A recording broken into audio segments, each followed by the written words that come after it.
UKలో 1 year masters. No IELTS required up to 5 years visa. High visa success rate. Jaganmohan Reddy గారేమో ఇదంతా బుడమేరు దాని గురించి Annamayya gate గురించి ఇది మ్యాన్ మేడ్ డిజాస్టర్ అని చెప్పి ఈ రోజు ఈ ఫ్లడ్స్ ఏదైతే కనిపిస్తా ఉన్నాయో ఇవి స్వయంగా man made floods.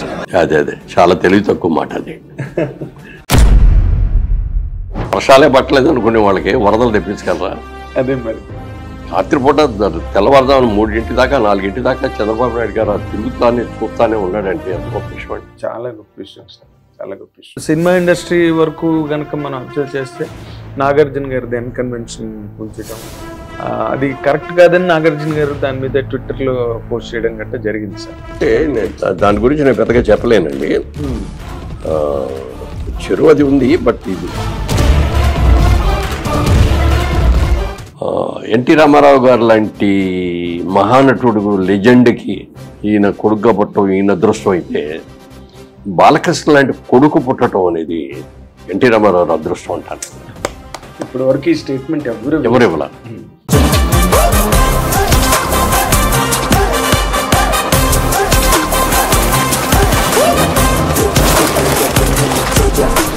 Hit TV అభిమాన ప్రేక్షకులకు స్వాగతం. నేను మీ Nagendra Kumar. Welcome to my special programme, my special touch. 100% ఇది స్పెషల్ టచ్ ప్రోగ్రామే. I can proudly tell you about this. ఇప్పుడు మనతో పాటు ఉన్న guest 100% pure gold in film industry or in real estate. ఈ రెండిట్లో కూడా ఇన్ని సంవత్సరాలు దశాబ్దాల పాటు ఉన్నప్పటికీ కూడా ఎక్కడ మచ్చ అన్నది లేకుండా ఒక మచ్చలేని చంద్రుల్లా ఈ రోజు వరకు ఆయన కళలాడుతూ ఈ రెండు రంగాలకి తన కళని పంచే ఒక గొప్ప వ్యక్తితో పాటు ఇప్పుడు మనం ఉన్నాం. ఆయనే ఎవరో కాదు, మన మురళీమోహన్ గారు, నటుడు, నిర్మాత, కథానాయకుడు. ఆయనతో పాటు ఇప్పుడు మన స్పెషల్ టచ్ కార్యక్రమం ప్రారంభిద్దాం. Welcome sir. నమస్తే. నమస్తే సార్. మీరు ఎక్కువ చెప్పేశారు సార్.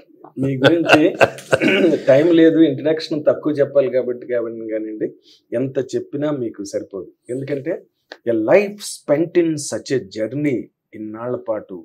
అంటే సినిమా ఇండస్ట్రీ గురించి మనకు తెలియంది కాదు, రియల్ ఎస్టేట్ గురించి తెలియంది కాదు. ఈ రెండిట్లో చాలా సులభంగా చెడ్డ పేరు వచ్చే రంగాలు రెండు. ఏ మాత్రం తేడా వచ్చిన ఏమండి, నాకు ఇప్పుడు మీ దగ్గర $1 మిలియన్ క్వశ్చన్ ఏంటంటే అసలు ఈ రెండు రంగాల్లో మీరు ఏ విధంగా ఇలా ఉండగలిగారు? What is that practice and what is that formula you applied or you practised in life అన్నదే నా తాలూకు ఎప్పుడు నా డౌట్ సార్. నా డౌట్లే అడుగుతాను, ప్రశ్నలు అడిగాను. అదే యాక్చువల్గా మా మదర్ చిన్నప్పటి నుంచి కూడా నాకు దేవుడు భక్తి ఇవన్నీ ఎక్కువ నేర్పారండి. ఆవిడకి బాగా ఎక్కువ కూడా చెప్పారు. తర్వాత ఎవరి గురించి కూడా బ్యాడ్గా ఆలోచించుకు, you always be as a పాజిటివ్గా. అందుకని ఎవరినైనా సరే మీరు వస్తున్నారు అని అంటే, ఓ నాగేంద్ర కదా మన వస్తున్నాడు అని చక్కగా సరదాగా ఒక ఇదిగానే ఉంటుంది. ఎవరిని ఏదైనా అప్లికేషన్ అడిగారు అనుకుంటే ఏదైనా సంథింగ్, అది నేను చేయగలిగేదైతే నేను చేస్తాను బాబు, లేకపోతే నా వల్ల కాదు, ఇలాంటి నేను చేయను అని అట్లా క్లియర్గా చెప్పేస్తాను. ఆ పాజిటివ్ మైండ్తో ఉండటం మూలంగా ఏమవుతుందంటే అందరితో పాజిటివ్గానే ఉంటాం, అందరూ ఫ్రెండ్సే. అలాగే ఇప్పుడు సినిమా ఇండస్ట్రీలో కూడా నేను ఎంత హీరోగా ఎంటర్ అయ్యా, డైరెక్ట్గా హీరోతోనే ఎంటర్ అయ్యా. అయినా సరే మనం హీరో సినిమాలే చేయాలి అది అని అనుకోలేదు ఏ రోజున కూడా. పెద్ద సినిమాలు చేయాలంటే హీరోల పక్కన, పెద్ద హీరోల పక్కన సెకండ్ హీరోగా చేసాం అనుకోండి, దాని విద్య వేరు. అవును, నేను బిగినింగ్లో హీరోగా చేసిన దానికంటే కూడా ఎన్టీ రామారావు గారితో ఆఫర్ వచ్చింది. ఇది అన్నదమ్ముల ఆనందం సినిమాలో 3 బ్రదర్స్ అంటే, 3 బ్రదర్స్ ఎన్టీఆర్ పెద్ద అయినా, 2 మీరు, 3 బాలకృష్ణ గారు అంటే. బాలకృష్ణ గారు అప్పుడే ఎంట్రీ అనమాట, తాతమ్మ కలయింది. ఇది 2వ సినిమా. అది వస్తే వెంటనే యాక్సెప్ట్ చేశాను. ఇక అంతకంటే కావాల్సింది ఉందండి, అంత పెద్ద హీరోతో. అప్పుడు మా అన్ని బ్లాక్ అండ్ వైట్లో స్టార్ట్ అయినాయి మా సినిమాలో. అది వెళ్ళి చేసాం, అది బ్రహ్మాండంగా సక్సెస్ అయింది. సోమన్ బాబుతో కానీ, కృష్ణ గారితో కానీ, అందరితో, కృష్ణరాజు గారితో, అందరితో కూడా చేసాం. అందరితో కూడా బాగా ప్రేమగా ఉంటాం, అభిమానంగా ఉంటాం. వాళ్ళు కూడా నాకు అంత గౌరవం ఉంటాం. ఇవన్నీ కూడా జరిగింది కాబట్టి. అంటే మీరు మీ అమ్మగారు చెప్పినట్టుగా మీరు పాజిటివ్గా ఉన్నారు సార్. బట్ మీలాగా అందరూ ఒక సొసైటీలో అందరూ పాజిటివ్గా ఉండడం అన్నది జరగదు కదా సార్. అదే జరగదు. ఎందుకంటే ఏంటంటే మనం కూడా వాళ్ళ దగ్గర నుంచి పాజిటివ్గానే ఎక్స్పెక్ట్ చేయలేము. కొంతమంది వేరే డిఫరెంట్గా ఉంటారు. అలాంటి అంతవరకు ఉండాలో అంతవరకే ఉంది. అలాంటి నెగిటివ్ ఎక్స్పీరియన్సెస్ మీకు ఏం లేవు. ఎందుకంటే మీరు పాజిటివ్ గా మార్చేసుకుంటారు, అదే అందుకని నెగిటివ్ అన్నదే ఉండదు మీకు. బట్ మీరు ఇందాకే అన్నారు, ఇది బాలకృష్ణ రెండో సినిమా, అది నేను బ్రదరు పెద్ద బ్రదర్ అని. నిన్ననే ఎన్బికే గారి ప్రోగ్రామ్ చాలా బాగా కెరీర్ ప్రారంభం కంప్లీట్ అయిందండి. దాని మీద ఒక నటుడుగా, నిర్మాతగా, మీరు ఒక హీరోగా మీరు ఎలా ఆ 50 ఏళ్ల జర్నీ మీద ఎలా ఫీల్ అయ్యారు సార్ బాలకృష్ణ గారు? అంటే అసలు ఒక ఎన్టీ రామారావు గారి కొడుకుగా పుట్టడమే ఆయన అదృష్టం బాలకృష్ణ గారికి. చాలా మంది చెప్తారు, ఎన్టీ రామారావు కొడుకుగా ఉన్నావు, నువ్వు ఎంత అదృష్టం అయ్యా, ఆర్టిస్ట్గా షైన్ అయ్యావు, లేకపోతే పొలిటికల్గా షైన్ అవ్వు, ఇది అంటారు. కానీ నేనంటానండి, ఏ తండ్రి అయినా కొడుకుని చూసి గర్వపడతాడు. నా కొడుకు నేను పొగట్టం కాదు, బయట వాళ్ళు పొగిడిన రోజు నాకు నిజమైన పుత్రవాత్సల్యం అనేది పుత్రుడు పుట్టినప్పుడు కాదు, పెరిగి పెద్దవాడు అందరితో శభాష్ అని ఎప్పుడు అనిపించుకోవడం అప్పుడే నిజమైన పుత్రోత్సాహం అని చెప్తారు. అలాంటి పుత్రోత్సాహం ఆయనకి చాలా అద్భుతంగా వచ్చింది. కానీ నేనంటాను, ఎన్టీ రామారావు గారు లాంటి మహానటుడు లెజెండ్కి ఈయన కొడుకుగా పుట్టడం ఈయన అదృష్టం అయితే, బాలకృష్ణ లాంటి కొడుకు పుట్టడం అనేది ఎన్టీ రామారావు అదృష్టం అంటాను. ఇప్పటి వరకు ఈ స్టేట్మెంట్ ఎవరు ఇవ్వాల. ఎందుకంటే ఇప్పుడు మా ఫాదర్ ఉన్నారు, మా ఫాదర్ అంటే ఇష్టమే నాకు. కానీ ఎన్నిసార్లు తలుచుకుంటాం? రోజు తలుచుకోం కదా. ఆయన బర్త్డే వచ్చిన రోజునో, లేకపోతే ఆయన వర్ధంతి వచ్చినప్పుడు, జయంతికో వర్ధంతికో చేయటం, ఆ రోజున ఫోటో పెట్టుకోవడం చేయడం. ఏదైనా సందర్భం వచ్చినప్పుడు మన బ్యాక్గ్రౌండ్లో ఇంటర్వ్యూస్లో అయినా చెప్పేటప్పుడు మా నాన్నగారు కూడా పొలిటికల్గా ఉన్నారండి, అదే అంత చెప్తాం, అంతవరకే. బట్ వేరే బాలకృష్ణ విషయంలో అండి ఎంత గొప్ప విషయం అంటారండి, ఎన్టీ రామారావు గారిని తలుచుకోకుండా ఒక్కరోజు కూడా ఉండటండి ఆయన. ఒక్కరోజు కూడా. నేను చాలా సందర్భాల్లో ఆయనతో షూటింగ్లో కలుసుకున్నప్పుడు కానీ, విడిగా మాట్లాడేటప్పుడు కానీ, అన్నప్పుడు కూడా చూసా కదా, అవతలాళ్ళు ఎక్కడో హిందీ నుంచి వచ్చారు, సంబంధం లేదనుకున్న వాళ్ళకి కూడా వాళ్ళ నాన్నగారి గురించి చెప్తూ ఉంటారు. మా నాన్నగారు పలానా క్యారెక్టర్ చేసినప్పుడు ఇలా చేశాడు. రోజు ఆయన గురించి మాట్లాడకుండా, ఆయన సినిమా సీన్లో గురించి, సినిమాల గురించి మాట్లాడకుండా అసలు ఉండడం. అంత అద్భుతమైన కొడుకు. ప్రతిరోజు తన గురించి, తండ్రి గురించి తలుచుకునే ఒక కొడుకుంటాం ఎన్టీ రామారావు అదృష్టం అంటారు. చాలా గ్రేట్ స్టేట్మెంట్ సార్. ఎందుకంటే మీలాంటి అనుభవజ్ఞులు చెప్పడం అన్నది ఇంకా గొప్ప విషయం. నిజంగానండి, అతను ఫంక్షన్ లో కూడా వాళ్ళ నాన్నగారిని తలుచుకుంటారు. ప్రతిదీ ఏ రోజు ఆయన తలుచుకోకుండా ఉండడండి. తర్వాత ఇప్పుడు ఎన్టీ రామారావు గారు లాగానే నటుడిగా బ్రహ్మాండమైన పేరు తెచ్చుకున్నాడు. చాలా ఎన్ని సినిమాలు చేస్తాడండి, అద్భుతమైన. ఇప్పుడు అంటే కెరీర్ మొదలు పెట్టిన కాడి నుంచి ఆ రోజు నుంచి ఈ రోజు వరకు కూడా హీరోగా చేస్తూనే ఉన్నాడు, ఎక్కడ గ్యాప్ అనేది లేదు. అవునండి, అన్ని హిట్స్ తో, మళ్ళీ అన్ని హిట్స్ తోటి. ఇప్పుడు ఎన్టీ రామారావు గారి కంటే కూడా బాగా చేస్తున్నాడు అని అంత పేరు తెచ్చుకుంటున్నాడు కొన్ని కొన్ని క్యారెక్టర్లు మాత్రం. అవునండి, మరి నేలకొండ భగవంత్ కేసరి ఎంత బాగా చేశాడు. Typical character. అదే అంటే అతని వయసుకి సరిపోయిన క్యారెక్టర్. నార్మల్ గా ఒప్పుకోరు కదా హీరోలు. సో ఇవన్నీ ఒక ఎత్తు అయితేనండి, నాకు అతనిలో బాగా నచ్చింది బసవతారకం క్యాన్సర్ హాస్పిటల్ చైర్మన్. ఒక పవిత్రమైన బాధ్యత. అవును సార్. ఆయన్ని పైగా వాళ్ళ అమ్మగారంటే అందులో సఫర్ అయ్యి చనిపోయి ఉన్నారు. ఎన్టీ రామారావు గారు ఆలోచించి, నా భార్యకి పడ్డ ఇబ్బంది నేను ఉన్నాను కాబట్టి చూసుకోగలిగాను. మరి ఆర్థికంగా సంబంధం లేని వాళ్ళు, పేదవాళ్ళు ఎంతో మంది ఉంటారు. అలాంటి వాళ్ళందరికీ కూడా సాయం చేయాలంటే మనం హాస్పిటల్ పెట్టాలి అని చెప్పి ఆ రోజున బసవతారకం క్యాన్సర్ హాస్పిటల్ ఆయన ముఖ్యమంత్రిగా ఉన్నప్పుడే సైట్ ఇప్పించడం కానీ చేయించడం కానీ, తర్వాత ఆయన ఎన్ఆర్ఎఫ్ ఫ్రెండ్స్ బోర్డు మంది ఉన్నారు, వాళ్ళందరూ కూడా ఈయన ఈ ప్రపోజల్ చెప్పగానే వాళ్ళందరూ ఎవరికి వాళ్ళే ముందుకు వచ్చేసి స్వచ్ఛందంగా వచ్చేసి బోర్డులు అంత అమౌంట్స్ ఇచ్చారు. బసవతారకం, వాళ్ళ బసవతారకం హాస్పిటల్ అంటే ఎంత అద్భుతమైన హాస్పిటల్ అండి. అవునండి, బ్రహ్మాండమైన సర్వీస్. ఈయన చైర్మన్ గా ఉండటంలో దానికి ఎంత అడ్వాంటేజ్ వచ్చిందంటే, చాలా సందర్భాల్లో మేము తానా సభలకు ఇంకోటి బయటికి వెళ్ళినప్పుడల్లా, ఏ కంట్రీకి వెళ్ళినా సరే ఆ కంట్రీలో ఈయన రాగానే వచ్చారని కానీ అందరూ వస్తారు సార్, నైట్ మా ఫ్రెండ్స్ అందరూ పిలుస్తాం సార్, ఏదైనా ఒక గెట్ టుగెదర్ పెట్టుకుందామండి అంటే అలాగే పెట్టుకోండి అంటాడు. అసలు అక్కడికి వెళ్ళి ఆ గెట్ టుగెదర్లో ఊరికి ఎంతసేపు తన గురించి డబ్బా వాయించుకోవడం కాకుండా నాన్నగారు ఒక పవిత్రమైన కార్యక్రమం మొదలుపెట్టారండి. బసవతారకం క్యాన్సర్ హాస్పిటల్ని చాలామంది వాళ్ళ క్యాన్సర్ వస్తుంది, ఆడవాళ్ళకి వస్తుంది, మగవాళ్ళకి వస్తుంది, పిల్లలు కూడా వస్తుంది. దూరకు బాగా సీనియర్స్కి వచ్చేది అలా కాదు. అందుకని ప్రతి పేదవాడు కూడా అవకాశం ఉండేటట్టుగా వాళ్ళకి చెయ్యాలి అని చెప్పి నాన్నగారు ఆలోచన. ఆ ఆలోచన నేను కూడా ఇంప్లిమెంట్ చేస్తున్నానండి అని చెప్పి అక్కడ వాళ్ళందరూ ఎప్పుడైతే ఈయన దాని గురించి చెప్పారో స్పాంటేనియస్గా వచ్చేసేసి అక్కడ వచ్చేసి ఇదిగోండి మేము $1,000 ఇస్తున్నాం, ఇదిగో $1 million ఇస్తున్నాం, లేకపోతే $500,000 ఇస్తున్నాం అని చెప్పి అట్లా ఇచ్చిన వాళ్ళు ఎంత ఇచ్చారు, ఆ డబ్బులన్నీ తీసుకొచ్చి ఇక్కడ ఎంత డెవలప్ చేశారు ఆయన. డబ్బులు ఉన్న వాళ్ళ దగ్గర డబ్బులు తీసుకుంటారు తప్ప డబ్బులు ఇస్తే కానీ ట్రీట్మెంట్ చేయమనే మాట అసలు అక్కడ లేదండి. లేదు, ఎవరు ఫోన్ చేసి చెప్పినా. తర్వాత జనరల్గా చైర్మన్ అన్నాళ్ళు ఎవరు ఏం చేస్తారంటే ఇప్పుడు అదర్వైజ్ ఈయన చాలా బిజీ కదా, యాక్టర్గా బిజీ, పొలిటికల్గా బిజీ, అన్నీ ఉన్నాయి. అయినప్పటికీ కూడానండి ఒక్క రోజు ఖాళీ వచ్చిందంటే అక్కడికి వెళ్ళకుండా ఉంటాయి. ఆఫీస్కి వెళ్తాడు, చూసుకుంటారు, ఏమేమి జరుగుతాయి అన్ని చూడటం చేయటం అన్నీ. తర్వాత పిల్లల వార్డులో దగ్గరికి వెళ్ళి పిల్లల దగ్గరికి వెళ్ళి ఆడుతూ ఆడుకుంటాడండి. అలా ప్రజెంటేషన్స్ భలే ప్రజెంటేషన్స్ తీసుకెళ్ళి ఇస్తూ ఉంటాడు ఆ పిల్లలతోటి. తగ్గిపోదరా నీకు, శుభ్రంగా ఉన్న బ్రహ్మాండంగా ఉంటాను అని అట్లా ఎంకరేజ్మెంట్ చేసేవాడు. అలాగే ఒక ఇన్సిడెంట్గా చెప్తానండి. మాది ఏలూరు దగ్గర చాటపురం మా విలేజ్.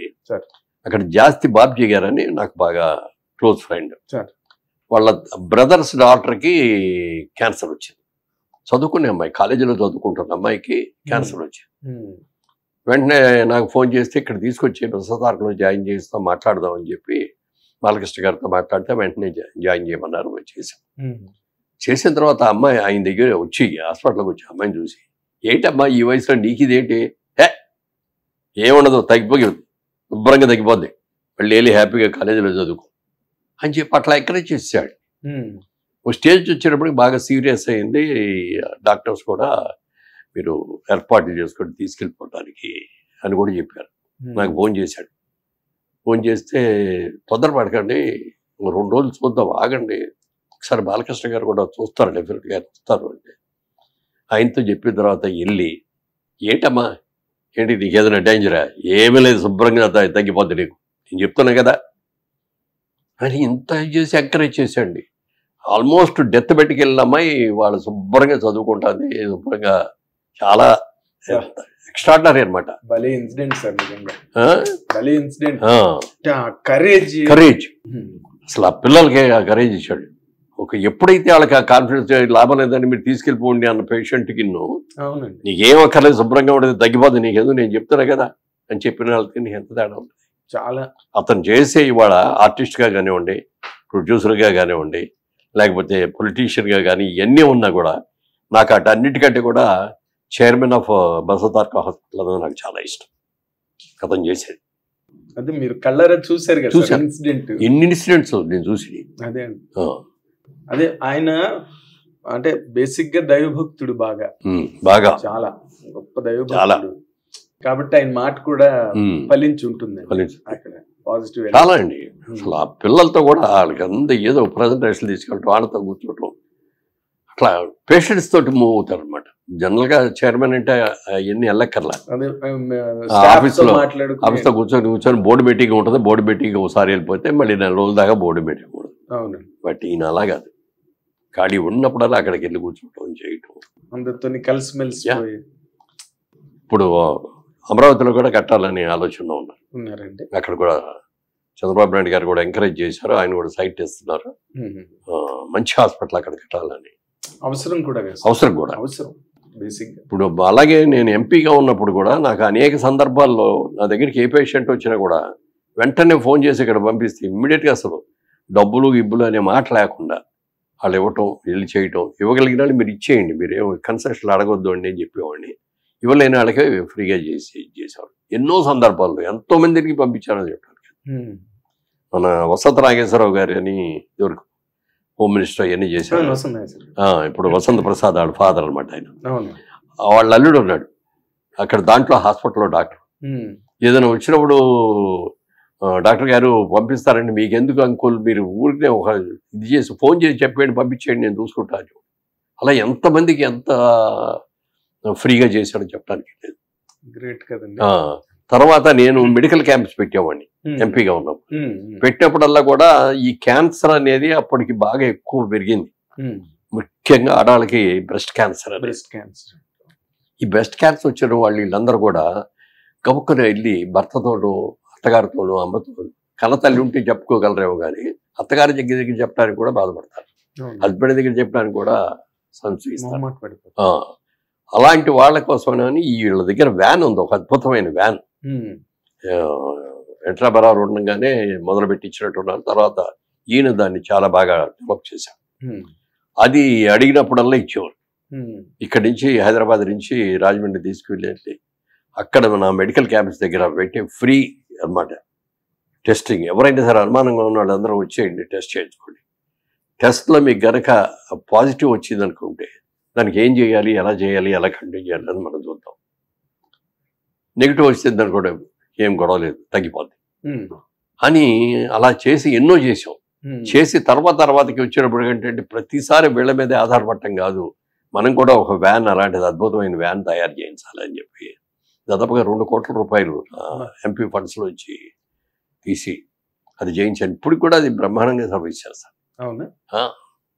It's great contribution. ఇవన్నీ కూడా మరి ఇన్స్పిరేషన్ బాలకృష్ణ గారు, ఎన్టీ రామారావు. నా బేసిక్ గా మీరు ఇద్దరితోని కలిపి యాక్ట్ చేశారు కదా సార్. ఇప్పుడు నార్మల్ గా సహజమైన వ్యక్తిత్వాల గురించి మీరు చెప్పారు.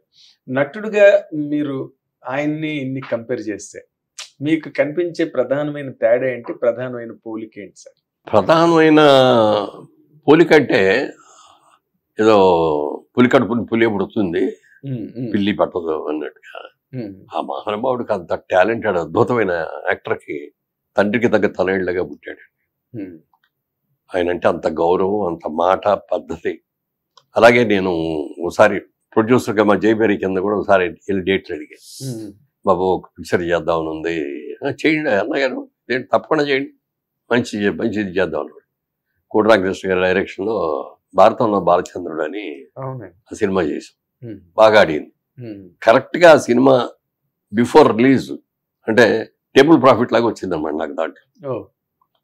అప్పుడు మా అమ్మాయికి పెళ్లి అనే ఆలోచనలో ఇది ఉన్నాడు, పెళ్లి ఈ వచ్చిన ప్రాఫిట్ తీసుకొని వెళ్ళి అమ్మాయికి ఖర్చు పెట్టాను. పెళ్లి చేసి చెప్పా బాలకృష్ణ గారు కూడా, మీతో చేసిన సినిమాలో వచ్చిందంతా నాకు పెళ్లికి బ్రహ్మాండంగా సరిపోయింది. అట్లా చాలా మంచి హృదయం. తర్వాత ఆ షూటింగ్ జరిగేటప్పుడు 7 అంటారు అయ్యి కర్ణాటకను తమిళనాడుకి బోర్డర్లో ఉన్నాయి. అవును సార్. అక్కడ షూటింగ్ అక్కడ ఫారెస్ట్లో అనమాట.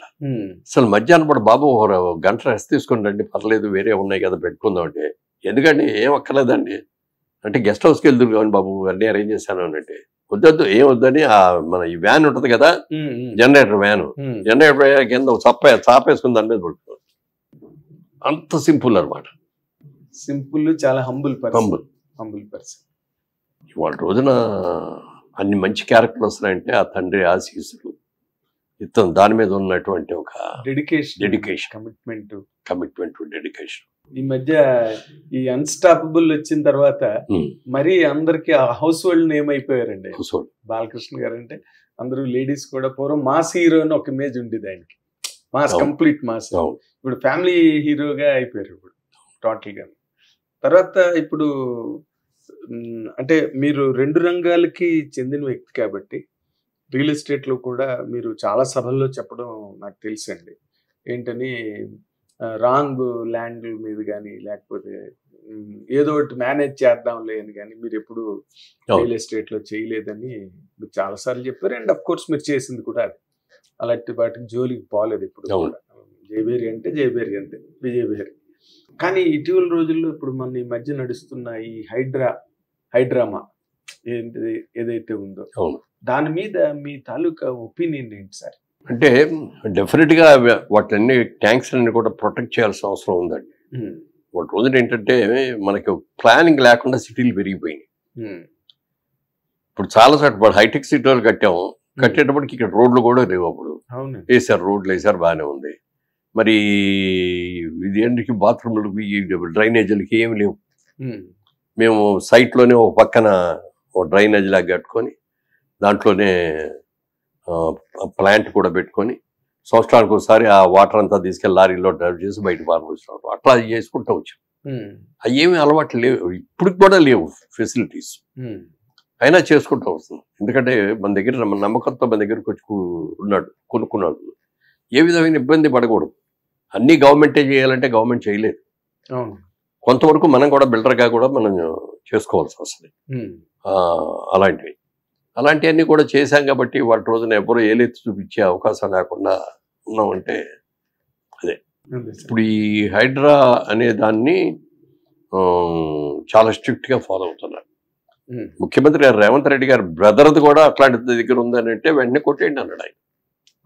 ఓన్ బ్రదర్ హౌస్ కూడా. అవును సార్.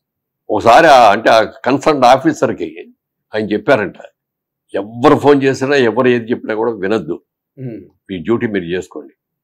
నేను స్వయంగా నీకు ఫోన్ చేస్తే కూడా నువ్వు ఆగకు. ఏ చీఫ్ మినిస్టర్ ఈ మాట అని ఉన్నాడు అనరు కదండి. అనరు. నేను ఫోన్ చేసి అది వద్దు ఆపండి అని అంటే కూడా మీరు లెక్క చేయదు. You do your job. ఇప్పుడు టిఆర్ఎస్ టైంలో కేసీఆర్ గారు సీఎంగా ఉన్నప్పుడు ఆయన చాలా సార్లు కొట్టండి, అది కొట్టండి, ఇది కొట్టండి అన్నారు, కానీ ఏం జరగలేదు అప్పుడు. ఇప్పుడు ఈయన వచ్చి స్ట్రిక్ట్ గా అంటే మంచి ఆఫీసర్ని కూడా వేసుకున్నాడు, ఫుల్ పవర్స్ ఇచ్చేసాడు. ఈ పవర్స్ ఇస్తూ మనకు ఏమిటంటే ఎవరికాళ్ళే ట్యాంక్స్ అని కూడా గవర్నమెంట్స్ ల్యాగ్ అంటే ఎవరు పట్టించుకునే వాళ్ళు ఉంటారు కదా. రాత్రి ఓవర్ నైట్ రాత్రిపూట తీసుకెళ్ళటం, అవన్నీ ఫిల్ చేసేయటం, ఆక్యుపై చేసేసుకోవడం, ఇట్లాంటివి చాలా చేశారు. దాని మూలంగా అసలు ఈ ప్రాబ్లం అసలు హైదరాబాద్ లో వరదలు అంటే అసలు ఆశ్చర్యంగా ఉంటుంది అనమాట. హైదరాబాద్ లో వరదలేండి అని. అందులో పైగానేమో ఎలివేషన్స్ ఎక్కువ కదా, హైట్స్ రౌండ్స్, ఎక్కడ వర్షం పడినా అట్లా వెళ్ళిపోద్ది వాటర్ ప్రవహించేస్తుంది. కానీ వాళ్ళ రోజున హైదరాబాద్ లో కూడా వరదలు వస్తున్నాయంటే అదే కారణం. అంటే ఈ రోజు రేవంత్ రెడ్డి గారు అంటున్న మాట కాదండి, ఆయన టీడీపీలో ఉన్న రోజుల్లో కూడా ఒకసారి ఇది అసెంబ్లీలో దీన్ని ఆయన ప్రస్తావించారు. అండ్ తర్వాత ఇంకొక సందర్భంలో కూడా ఆయన సీఎం కాకముందు కూడా ఈ విషయాన్ని ప్రస్తావించిన వీడియోలు ఉన్నాయి సార్ ఆన్లైన్ లో. ఇప్పుడు ఆయన చేస్తున్న దాని మీద విపరీతమైన విమర్శలు అన్నవి కూడా బాగా వస్తున్నాయి సార్. దాని మీద మీ అంటే విమర్శలు ఎన్ని వస్తున్నాయో ఎప్రిసియేషన్ కూడా అంతకంటే ఎక్కువ వస్తుంది. ఇప్పుడు ముఖ్యంగా అంటే ఆయన సెలబ్రిటీస్ పెద్ద ఇంపార్టెంట్ ప్రామినెంట్ ఎవరైనా కూడా మీరు కేర్ చేయొద్దని ఆయన ప్రెస్ మీట్ లో చెప్పారు. ఇప్పుడు మన సినిమా ఇండస్ట్రీ వరకు గనక మనం అబ్జర్వ్ చేస్తే నాగార్జున గారిది ఎన్ కన్వెన్షన్ కూల్చడం అది కరెక్ట్ కాదని నాగార్జున గారు దాని మీద ట్విట్టర్ లో పోస్ట్ చేయడం గట్రా జరిగింది సార్. దాని పట్ల మీ తాలూకు యాంగిల్ ఆఫ్ అంటే దాని గురించి నేను పెద్దగా చెప్పలేనండి. చెరువు అది ఉంది, బట్ ఇది వాళ్ళ ల్యాండ్గా మాత్రం అది పట్టాలండి, అందులో డౌట్ లేదు. ఓకే, ల్యాండ్ పట్టాలండే కొనుక్కున్నారు. అయినా గతంలో ఉన్న రాజశేఖర రెడ్డి గారు ఉన్నప్పటిగా కానీ, కేసీఆర్ గారు ఉన్నప్పుడు కానీ, కేటీఆర్ గారు కానీ వాళ్ళందరూ కూడా హెల్ప్ చేశారు, కాదని అంటలా. కాకపోతే ఏంటంటే అక్కడ ఇవన్నీ అవటం మూలంగా ఎక్కడెక్కడ కన్స్ట్రక్షన్ రావటం మూలంగా చెరువుల్లోకి నీళ్ళు వెళ్ళట్లేదు, రోడ్ల మీదకి వచ్చేస్తున్నాయి అనే దాని మీద తీసుకున్నారు ఇది. ఓకే, ఇప్పుడు అదే ఇప్పుడు విజయవాడ మనం తీసుకుంటే అక్కడ ఎప్పుడూ లేనన్ని వరదలు, అసలు దారుణంగా అంతా పోయే పరిస్థితి. జగన్మోహన్ రెడ్డి గారేమో ఇదంతా బుడమేరు దాని గురించి, అన్నమయ్య గేట్ గురించి, ఇది మ్యాన్ మేడ్ డిజాస్టర్ అని చెప్పి. అదే చాలా తెలివి తక్కువ మాట అది. ఎవరైనా కావాలని చేస్తారంటే చేయగలరా? వరదలు తెప్పించగలరా? వర్షాలే పట్టలేదు అనుకునే వాళ్ళకి వరదలు తెప్పించగలరా? అదే మరి రాత్రిపూట తెల్లవారుదామని 3 దాకా 4 దాకా చంద్రబాబు నాయుడు గారు తిరుగుతానే చూస్తానే ఉన్నాడంటే ఎంత గొప్ప విషయం అండి. చాలా గొప్ప విషయం సార్, చాలా గొప్ప విషయం. ఆయన అంతకుముందు కూడా వైజాగ్ లో మీకు గుర్తుంటే హుడ్హుడ్ వచ్చినప్పుడు కూడా ఆయన అక్కడే ఉండి వైజాగ్ లోనే, అదే ఆయన వ్యాన్ లోనే కూర్చుని ఉన్నాడు. ఇప్పుడు దీనికి కూడా నిన్న కొన్ని ఏరియాలు వెళ్ళటానికి స్కోప్ లేకపోతే ఆ జేసీపీ ఉంటుంది కదా, జేసీపీ మీద కూర్చొని ట్రావెల్ చేశాడు 4 hours 5 hours. అంత రిస్క్ కదండి లైఫ్ కి నిజంగా. అంటే ఇప్పుడు అక్కడ ఉన్న పరిస్థితిని కూడా పొలిటిసైజ్ చేసే ఒక అట్మాస్ఫియర్ కనిపిస్తుంది సార్. దాని మీద మీరు కూడా ఒక పాలిటీషియన్ కదా, అసలు ఏది కరెక్ట్ ఏది ఇన్కరెక్ట్ అన్నది కూడా పబ్లిక్ కి, of course they are watchful, Chandrababu Naidu గారు చేసే వర్క్ మీద? ఇప్పుడు నేను పేపర్లో చదివిన విషయాల్లో చూసుకుంటే ఇమ్మీడియట్ గా ఇన్ని అక్కడ పిలిపించారు సీఎం గారిని, ఢిల్లీ రమ్మన్నారంట. ఏమని ఒక వర్గం వాళ్ళు ఇవన్నీ ఎందుకు చేస్తాం ఇది ఇది అని చెప్పి ఇది చేస్తే రాహుల్ గాంధీ గారు గో హెడ్, నువ్వేమనుకున్నావు అవన్నీ చేసి పేపర్లో వచ్చింది. అవును, పేపర్లో వచ్చింది. ఇచ్చాడు అంతే. వాళ్ళు బ్రహ్మాండంగా విమర్శించే వాళ్ళు ఎంతమంది ఉన్నారో మెచ్చుకునేవాళ్ళు కూడా అంతకంటే మెచ్చుకునే వాళ్ళే ఎక్కువ మంది ఉన్నారు సార్. ఏదో ఆ వర్గం ఒక వర్గం మాట్లాడుతున్నారు తప్పితే, బట్ జనరల్ పబ్లిక్ కి పాలిటిక్స్ అక్కలేదు కదా. మంచి ఏం జరిగింది, చెడు ఏం జరిగింది తప్పితే, అంటే ఆయన రిజైమ్ లో ఆ కరకట్టలు, వాటి తాలూకు నిర్మాణం కానీ, వాటి తాలూకు పటిష్టతని గురించి కానీ ఎవరు పట్టించుకున్న దాఖలాలు ఎక్కడా లేవు. దానివల్లే ఈ రోజున ఈ ఇంత విపత్తు కారణమైందని. బట్ అది మర్చిపోయి ఆ బుడమేరు అనేది చాలా ఏళ్ళగా ఉందండి ఆ ప్రాబ్లం. ఇవాళ కొత్తగా కాదు, చాలా చిన్న ఏరియా ఇది. కానీ వచ్చినప్పుడు విపరీతమైన ఉధృతంగా వచ్చేస్తారు అన్నమాట. వచ్చేస్తుంది. అలా మొన్న అది కూడా వచ్చింది. అవును, ఈయన అవగాహన లేకుండా ఈయన ఏదో మాట్లాడాడు. ఎవరు? జగన్మోహన్ రెడ్డి గారు ఏదో ఆయన ఇల్లు అక్కడ ప్రొటెక్ట్ చేసుకోవడం కోసం అవన్నీ నీళ్లు వదిలేశాడు, ఎన్ని ఓళ్ల మీద పడి. అదే నాగబాబు గారు దాని మీద చాలా స్ట్రాంగ్ గా రియాక్ట్ అయ్యారండి. ట్విట్టర్ లో చాలా స్ట్రాంగ్ గా రియాక్ట్ అయ్యారు. మీరు అప్పుడు చేసింది ఏంటి, అయితే అప్పుడు మీరు చేసింది కరెక్టా అంటే మనం మాట్లాడకూడదు, ఏదో డిబేట్ నడుస్తున్నది కానండి. బట్ ఓవరాల్ గా అక్కడ ఇప్పుడు పవన్ కళ్యాణ్ గారు డిప్యూటీ సీఎం అయ్యి, చంద్రబాబు నాయుడు గారు మళ్ళీ సీఎం గా వచ్చిన తర్వాత ఒక సీనియర్ పర్సన్ గా, ఒక పాలిటిషియన్ గా అక్కడ జరుగుతున్న కార్యక్రమాల మీద మీ తాలూకా ఒపీనియన్ ఏంటి సార్? అంటే ఇప్పుడు జరుగుతున్నది 5 ఏళ్ళు బ్లాక్ అయింది ఏపీ స్టేట్ దాదాపుగా. ఇప్పుడు చంద్రబాబు నాయుడు గారు వచ్చాక మళ్ళీ దాన్ని స్పీడప్ చేసే దీంట్లో ఉన్నారు. ఇది ఎలా జరుగుతున్నది, ఏం జరుగుతున్నది అంటే మీరు ఏం చెప్తారు? అంటే ఒక విధంగా చెప్పాలంటే భారతదేశంలో ఉన్న స్టేట్స్ లో one of the top 5 states లో ఆంధ్రప్రదేశ్ అనేది ఒకటి. అంటే ఏది తెలంగాణ, ఆంధ్రప్రదేశ్ రెండు కలిపి ఉమ్మడి ఆంధ్రప్రదేశ్. అలాంటి స్టేట్లో తెలంగాణ ఏమో బాగా ఎస్టాబ్లిష్ చేశారు, బ్రహ్మాండంగా వచ్చేసింది అన్ని రకాలుగా. దానికి ఎవరో కారణం అంటే చంద్రబాబు నాయుడు గారి మూలం. 100%, అందులో డౌట్ లేదు. ఇంకోటి రెండో కాంట్రవర్సీ కూడా లేదు. ఆంధ్రప్రదేశ్ విభజన జరిగిన తర్వాత మన క్యాపిటల్ లేకుండా అయిపోయింది. క్యాపిటల్ లేని రాష్ట్రం. మ్యాప్ లో కూడా ఆంధ్రప్రదేశ్ అంటే ముఖ్యపట్నం ఏంటంటే లేదు. అవును, అది ఏం చేయాలి అనే దాని మీద చాలా హోంవర్క్ చేసి అయినా,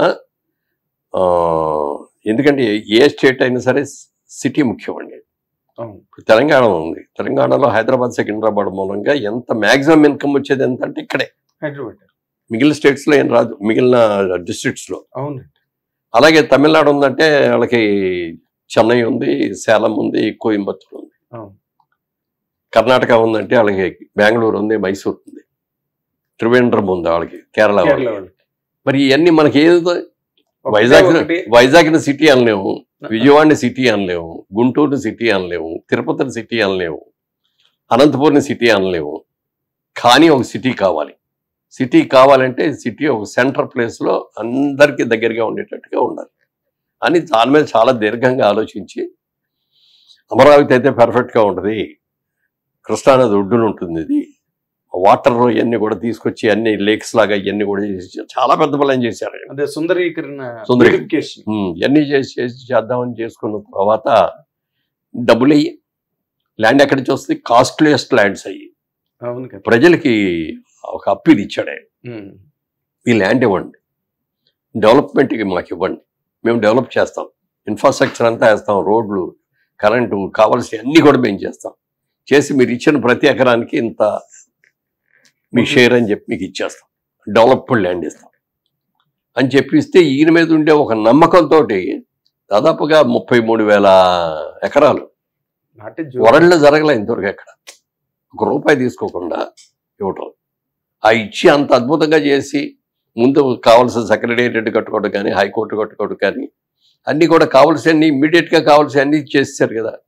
అలాగే ఆఫీసర్స్కి అందరికీ కూడా కావాల్సింది కావాలి. రాజ్భవన్ కావాలి. రాజ్భవన్ కూడా ఏదో ఒక బిల్డింగ్ తీసుకొని దాన్ని రీమోడల్ చేసి రాజ్భవన్ చేసి ఇట్లా ఇవన్నీ చేశాడు. చేసి బ్రహ్మాండంగా ఉంది అనుకున్న దాంట్లో నెక్స్ట్ గవర్నమెంట్లో ఈయన రాలా, నాశనం అయిపోయింది. ఇప్పుడు ఏమైపోయింది, స్టేట్ 0 నుంచి స్టార్ట్ చేసినా కొత్తగా ఈజీగా చేయొచ్చు, మైనస్ నుంచి స్టార్ట్ అయ్యింది. ఈ మైనస్ని జీరో చేసుకొచ్చి జీరో నుంచి ప్లస్కి వెళ్ళాలి. అవునండి, అది ఆయన కాబట్టే చేయగలిగారు. 100%. అలాగే పవన్ కళ్యాణ్ కూడా ఈ కూటమి ఏర్పడటానికి కారణంలో ముఖ్య పాత్ర తీసుకున్నది పవన్ కళ్యాణ్ గారు. సార్ ఇటు చంద్రబాబు నాయుడు గారితో మాట్లాడి ఒప్పించడం కానీ, లేకపోతే బీజేపీ దగ్గరికి వెళ్ళి వాళ్ళతో ఒప్పించడం కానీ, అక్కడ కూడా నాకు ఇంపార్టెన్స్ ఏంటి, నాకు ఎన్ని సీట్లు ఇస్తారనేది కూడా చూడుతున్నారు. ఓటు అగైనెస్ట్ ఓటు ఏది కూడా చేయకూడదు, ఈ కూటమిని గెలవాలి అనే దాని మీద చేసింది అద్భుతంగా చేశాడు. చంద్రబాబు నాయుడు గారు కూడా హైయెస్ట్ ఇంపార్టెన్స్ ఇచ్చారు ఆయనకి, డిప్యూటీ చీఫ్ మినిస్టర్ పెట్టి. ఫస్ట్ అసలు ఆయన జైల్లోకి వెళ్ళగానే వెళ్ళి ఆయనతో మాట్లాడి కన్విన్స్ అవ్వగానే బయటకు వచ్చి స్టేట్మెంట్ ఇచ్చాడు, అనౌన్స్ చేశాడు. పొత్తు వెంటనే ప్రకటించి ఆ రోజు బాలకృష్ణ గారు ఉన్నారు పక్కన, జైలు బయటకు వచ్చిన తర్వాత.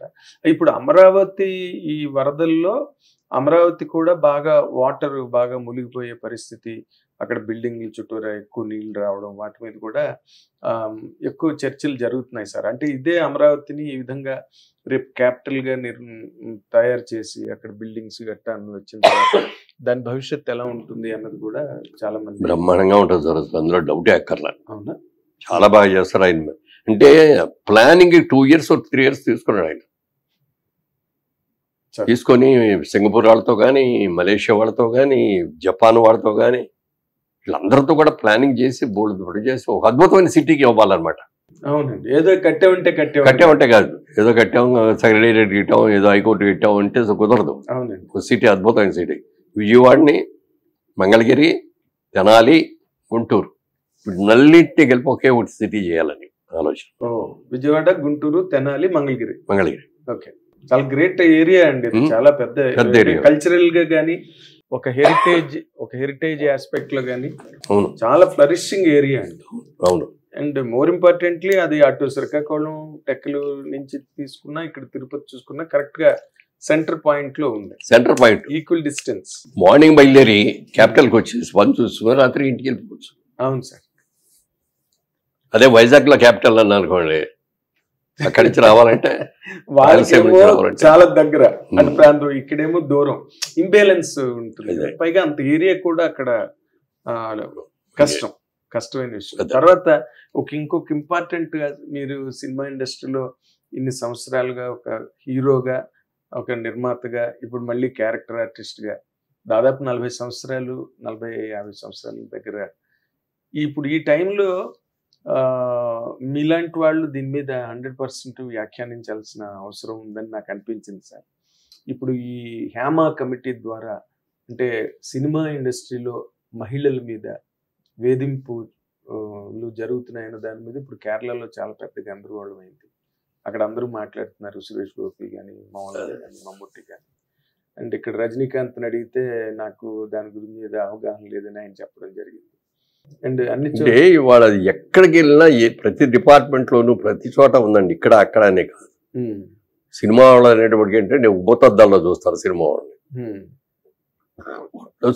ఉన్నాయి, ఉన్న ప్రాబ్లమ్స్ ఉన్నాయి, ప్రాబ్లమ్స్ సాల్వ్ చేసుకోవాలి తప్ప ఊరికి అల్లరి చేసుకొని బయట పెట్టేసి అల్లరి అవుతున్నారు. ఎందుకని రావాలి? ఇప్పుడు అమ్మాయి సింగర్ వైరముత్తు గారి మీద కేసు పెట్టి దాని మీద పెద్ద పోరాడుతున్నారు పక్కన చెప్తున్నది ఆవిడ. అంటే మనకు మీ టైంలో మీరు బాగా హీరోగా మంచి డేస్ లో ఇలాంటి సందర్భాలు ఎప్పుడైనా మీకు ఎక్కడైనా? మాకు తెలిసి లేదు, ఉన్నాయో గారు బయటికి రావయ్యి. అదేలేండి సార్, అంటే ఈ వాతావరణం అన్న దాని మీద జరగాలి, ఫైట్ అయితే జరగాలి అని చెప్పి మేము 100% దాన్ని ఉమెన్ రైట్స్ ని ప్రొటెక్ట్ చేయడం కోసం మేము ఎప్పుడు ముందునే ఉంటామని మమ్ముట్టి గాని, మోహన్ లాల్ గాని అక్కడ చెప్తున్నారండి. మనకైతే సేవ్ చేసుకోవాల్సిన అవసరం, బాధ్యత అందరి మీద ఉంటుంది డెఫినెట్ గా. అలాంటివి జరగకుండా చూసుకోవాలి. So thank you very much sir.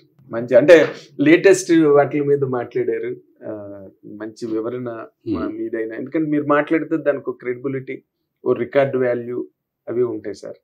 చాలా thanks sir. Hit TV app ని డౌన్లోడ్ చేసుకోండి. ఇందులో short news, live news, entertainment movies అన్ని అవైలబుల్ గా ఉన్నాయి. Please download hit TV app. Hit TV app ని ఫ్రీగా డౌన్లోడ్ చేసుకోండి.